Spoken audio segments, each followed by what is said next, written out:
Hello les photographes, je suis Anthony Lemoine, photographe de mariage. Je te montre comment j'ai réalisé une photo qui a gagné plusieurs concours, dont notamment la première place au Belgium Photo Awards et un Silver Award à la WPPI à Las Vegas. Reste bien jusqu'au bout si tu veux voir le résultat final. Donc c'est une photo qu'on a réalisée lors d'une after session, donc c'est une séance qu'on fait après le mariage. J'avais repéré un lieu assez sympa que je trouvais très chouette, du coup j'ai décidé d'y emmener les mariés. C'est ce double escalator en bois, ça se situe à Anvers. Donc on s'est déplacé avec les mariés jusque là, ils se sont préparés. On a dû traverser un tunnel qui passe en dessous du canal à Anvers, parce qu'il faut savoir que ces escalators descendent pour traverser le tunnel, pour passer en dessous du canal, pour accéder d'une partie à l'autre de la ville. Donc autrement dit, il y a pas mal de passages. Et ça c'est un point que j'avais un petit peu sous-estimé, ça nous a un petit peu retardé, ça nous a un petit peu ralenti. C'était pas la plus grosse difficulté que j'ai rencontrée pour faire cette photo. Parce que la plus grosse difficulté, ils étaient tous les deux sur un escalator différent, et donc il fallait synchroniser le moment où ils allaient se croiser pour qu'au niveau de ma composition, ce soit cohérent. J'ai utilisé deux flashs, un flash sur le marié et un flash sur la mariée. Ce qui a aussi été très compliqué, c'est que les mariés avaient juste une fraction de seconde pour poser. Je devais prendre la photo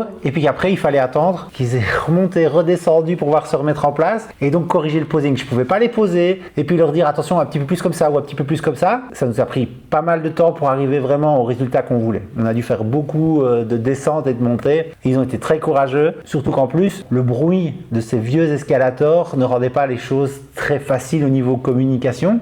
Mais bon, on est arrivé à quelque chose de chouette. Voici la photo brute. Il y a bien sûr un gros travail de post-production pour enlever les choses distrayantes. Et voilà le résultat final.